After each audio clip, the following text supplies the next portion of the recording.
Assalamualaikum warahmatullahi wabarakatuh. Hai Sobat ASI dan bunda-bunda ASI di rumah. Apa kabar hari ini? Mudah-mudahan sehat semuanya ya. Oke, hari ini kesempatan yang sangat bagus sekali. Bunda akan menyampaikan tentang pengolahan sampah. Tapi kita hari ini ditemani oleh narasumber yang Masya Allah ilmunya dapat kita ambil ya. Yang pertama nih dari siapa Kang? Mangga. Kang Dandra Hermawan. Beliau adalah pengelola sampah. Oke, pengelola sampah di Kecamatan Kebon Pedas, Desa Bojong Sawah, Kampung Gulakan. Desa Bojong Sawah. Oke, yang kedua narasumber kita adalah penggiat pendidikan anak usia dini, tepatnya bernama Bu Ida ya. Bu Ida Rosita, mohon tugasnya di mana Bu Ida? Di TK Hikmatul Amin Pamoyanan. Oke, di TK Hikmatul Amin Pamoyanan. Oke, Bunda Asih, apa yang akan kita bahas hari ini? Yang pertama nih, kalau akhir minggu atau weekend, Bunda dan Yanda suka membawa Ananda jalan-jalan ya, yang ada waktu. Tentu saja itu harus diprioritaskan dan harus diusahakan karena quality time itu sangat penting ya Bu Ida ya. Kang Lenda juga karena quality time itu sangat membantu tumbuh kembang anak usia dini khususnya. Oke Kang, tempat ini sebetulnya tempat wisata atau tempat paguyuban desa atau bagaimana Kang? Tempat ini dulu pun ada pemuda ya, kumpulan pemuda yang peduli tentang lingkungan. Dulu tempat ini tempat yang pembuangan sampah dulu. Sekarang kita dirubah itu bikin tempat kolam ikan, ada ternak di atas. Tempat ini juga tempat kepala desa juga yang nyebut. Oh iya. Ya, kepala desa. Berarti juga bisa dibuat meeting ya kan, ya, tempat meeting ya desa. Pakai gitu. tempat meeting desa. Oke. Kemudian spot-spot di tempat ini apa saja tuh Kang yang bisa dikunjungi? Yang bisa dikunjungi ada ternak kelinci, domba, ternak kelinci, domba, ada lagi itu lebah. Wah, sangat menarik. Lebah trigona. Okay. Tawel. Oh gitu, iya. Trigona. Ada juga ikan-ikan, koi, spot-spotnya ada perahu-perahu buat anak-anak juga. Iya. Spotnya ya. Oke. Nah, menarik nih Kang tentang trigona itu ya. Kalau saya kan bayangannya trigona itu nama ternakan. Ternyata trigona itu nama madu ya Kang. Jenis madu. Nah, itu bisa dijelaskan Kang, trigona itu jenis madu seperti apa, kemudian khasiatnya apa Kang untuk anak-anak kita dan bunda-bunda ASI yang ada? Jenis trigona itu sama dengan jenis madu-madu lain, tapi trigona ada kualitas bagusnya tuh ada di propolis. Propolis agak asam-asam gitu, pakai powder. Itu juga khasiatnya bagus, sekarang kan ada pandemi tuh. Mengonsumsi madu trigona tiap 4 jam sekali bisa mengurangi daya tahan tubuh lebih kuat. Daya tahan tubuh kuat tuh ya. Trigona itu keunggulannya itu trigona. Cuman trigona tuh satu keunggulan di itunya apa aja? Jenis lebahnya tidak mengganggu. Kecil, jenis trigona kecil. Dia seperti gak penyengat. Jenis lebah tidak menyengat, trigona tidak menyengat. Seperti lalat mungkin ya? Lebih kecil lagi. Lebih kecil lagi kalau trigona. Lebih kecil lagi. Sementara kan lebah biasa ya Bu Ida, sengatnya. Takut apa menyengat. Kalau ini aman. Anak-anak juga aman. Oke. Ya, nanti Sobat ASI kita kunjungi ya tempat trigona tersebut. Kemudian Kang Nendra, untuk mensupport spot di sini, katakanlah tadi madu trigona, ternak-ternak binatang, dan kolam ikan, spot pelampung juga ya. Itu dari mana Kang? Awalnya kita mandiri dari kelompok pemuda yang peduli tentang sampah. Sampah ekonomisnya dulu saya dipilah dulu, kita jual. Ya kebanyakan kita dari limbah-limbah yang bisa dijual kita diuangkan, dibikinlah spot-spot itu. Ya. Kalau penanaman modal ada supportnya dari Pak Kades, dari pemerintah dari desa, pemerintah ya? desa yang bermodal seperti yang madu ikan itu kan ada di pemerintah desa. Kalau buat spot-spot yang memanfaatkan limbah-limbah yang buat spot itu. Berarti di sini di Desa Bojong Sawah ini ada pengolahan sampah ya Kang ya? Ya, ada. Untuk jenis sampah apa saja itu Kang? Di sini khususnya di sini mengelola sampah kering. Sampah kering. Sampah kering. Anorganik. Anorganik. Dibikinlah sampah kering itu seperti yang ini ya. Oh, oke Sobat Asih. Saya Yang diduduk terkejut ini ya. Yang diduduk ini Nah, tuh. jadi Ya. ini yang Ini saya dari duduki sampah. sekarang adalah hasil produk ya Kang ya? Hasil produk. Dari sampah anorganik. Anorganik. Oke. Ini takut penasaran ya. Saya angkat nih. Nah, ini Sobat Asih, Bunda-bunda Asih, ini adalah produksi dari hasil olah sampah anorganik. Ini di dalamnya ada berapa botol 13. bekas ya, bekas Ya. air mineral. Air mineral yang 1 liter Oke. setengah. Tinggal ditambah alas ininya saja Pak ya. Ya, ini ya. Alas ini. Kalau Kalep ya. Oke. Nah, bagaimana Kang cara operasional dari olah sampah ini? buat Dikumpulkan dikumpulkan dari dari warga tiap 1 bulan sekali. 1 bulan Warga sekali. dikasih 1 botol minuman air tuh yang Ya. 1.500 yang 1.500 Mililiter yang ya. mililiter. Kita edukasi dulu, masukin sampah-sampah yang keringnya, yang masih bagus kering, masukin lah ke botol sampai padat. Kita sampai padat itu hampir 1 karung tuh. Oh, 1 karung itu. 1 botol itu Sampai harus padat. 1 karung 1 karung sampah gitu. Sobat Asih. Oh iya, berarti Nyampe. kebayang ya Ya kebayang. Ya. lama Ya. pengumpulannya. Kumpulan. Kemudian Kita beli oh dari warga. iya iya. 3.000 1 botol 3.000. 3.000. Kan enak juga ya kalau udah masak mie instan, kopi bekas yang kering dimasukin ke botol. Kita tidak membuang sampah kemana-mana, tidak. Ya, lumayan jadi. Nah, Sobat Asih, jadi ya Ya, hasilnya. para pemuda ini mengolah sampah dengan cara mengepul atau menampung atau membeli dari warga Ya. setempat sampah yang sudah dimasukkan dijejal ke dalam botol Ekobik. Jenisnya namanya ekobik. ekobik. Ekobik. Ya, dibeli dengan harga 3.000 per botol ya. Oh, berarti warga itu pembeliannya secara cash apa bagaimana, Kang? Warga ada yang ditabung, ada yang secara cash, ada yang ditukar dengan jasa kita pengambilan sampah. Nah di sini yang diambil ke warga, khusus warga RW sini kan, kita hasilnya dibuat sosial, dari penggalian makam, terus pemandian jenazah itu udah semua pemuda yang hasil dari sampah itu. Iya, jadi dari warga untuk warga untuk kepentingan sosial dan oleh warga Dan juga. oleh warga juga. Beda. Wah, sangat menarik ya Sobat Asih dan Bunda Asih.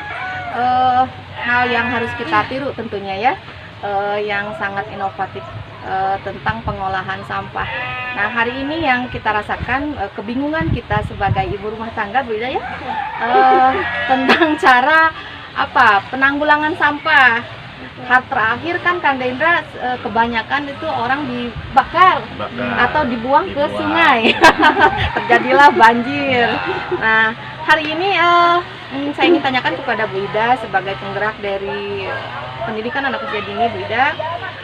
Nah, sampah anorganik ini sebetulnya memberikan sumbangsi tidak terhadap mungkin alat peraga atau APE di dalam pendidikan anak usia dini? Untuk masalah sampah memang masalah besar ya, kecil jadi besar ya. Itu masalah kita bersama. Alhamdulillah di sini ada pemberdayaan dari sampah, dari tadinya dibuang begitu saja menjadi nilai ekonomi gitu. Nah, kita juga dari dunia pendidikan mencoba memberdayakan bahwa memperkenalkan bahwa sampah ini diperkenalkan kepada anak-anak.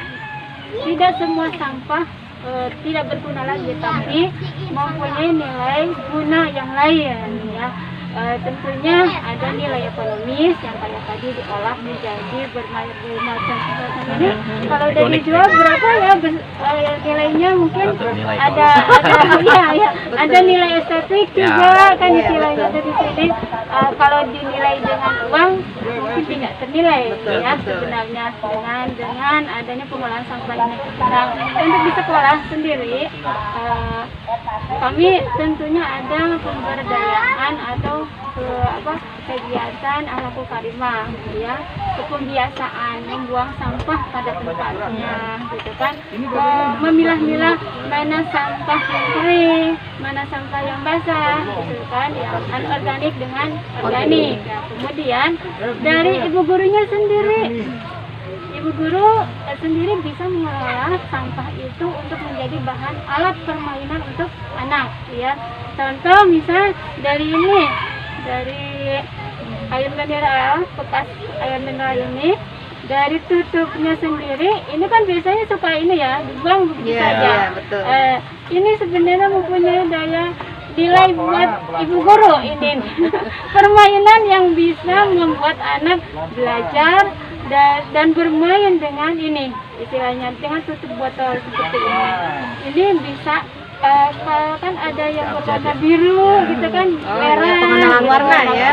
Jadi pengenalan warna atau dikasih angka abjad gitu kan. Jadi dari sesuatu yang tadinya tidak berguna, tidak bernilai, menjadi daya yang bermanfaat untuk dunia pendidikan ya. Jangan sampai kita terus-terusan membeli ya istilahnya itu, tapi gunakanlah sesuatu yang dari alam sekitar yang tadinya tidak berguna menjadi berguna. Macam ini botol ini bisa kan digunakan menjadi alat transportasi ya, mobil-mobilan ya Kang ya dulu mungkin pernah ya. Iya betul. Pernah itu betul, dulu kalau ini dari kulit apa jeruk bali gitu kan. Sekarang udah jarang ya Kang ya. Nah sekarang gini gunanya ini kenapa nggak digunakan ya? Kadang-kadang kita lagi udah beli dibuang begitu saja. Nah untuk ibu gurunya dianjurkan untuk kumpulin lah ini gitu ya, untuk alat permainan, alat pembelajaran anak-anak di sekolah. Jadi ini semua gunakanlah hal-hal yang tadinya tidak bernilai menjadi nilai bernilai buat pengembangan pendidikan anak usia dini. Banyak sebenarnya Bu ya. Banyak ya. Oke. Nah ke Kang Dendra lagi, Sobat ASI. Sebetulnya kalau untuk operasional tempat ini kan sudah sedikitnya di backup oleh hasil dari olah sampah ya Kang ya. Nah jadi teman-teman dan Sobat ASI kalau mau tahu tempat ini harus cari alamat kemana ya Kang ya? Dan spot apa yang bisa mereka dapatkan di sini?